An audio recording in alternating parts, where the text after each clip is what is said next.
سليمان عليما لخلكي نبيني قلت لك بيركنا أبا دعض رياضي بلوينا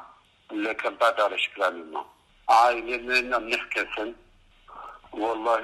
دارينا مشوارة تتونا وليلي مثلا برادر كيبانا لبغي بانا كاشي بانا ساحي بانا مشوارة خارج ذكر 1000 يا ماما مصروفة خويا يومي تاني يعني كي طلبة عاملة كي ذكر ما تسونا ذلوي ما من شغلي شوارا ما دبارة ذكر الحمد لله دبار بصوره أو تقريبا دوما قرشيبو براسي يعني ما سكلكي زحمته أو هاوكاري مينا ومنكار ورنا دري أم دركبن يعني نجام هرنا دري جمنكار نزي بر قدر روشاما قلكي زحمته خرابة براسي بوتا بيجن يعني أو عملنا معايا أو شغلنا معايا ومنكار ورنا دري يعني أما كوتاكي أم خدبر يعني بشتي برادري مهبي أما يك منجي مصرفة قداري بكر حتى فماشيني لمنجي دوا قداري جناتي مورا نتو كان قداري مورا ناتي ودي أمنها جين وكا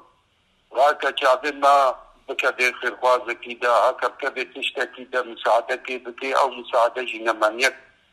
كرتون ويك شكاو هاتنا يعني تقريبا بجي مبلغ بيتروجا كربي لقل واد ورقي واني دائما يعني حتى ما امي بجنتا ما هيبك وما مشان لي هيبا ورا ميشاو بكل زحمة شغلي ما قلت خرابة ما مستا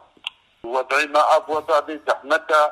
جيان بي وضعي خرابي مشاكل بي ددين بين عائليجي وبين زاروكا جي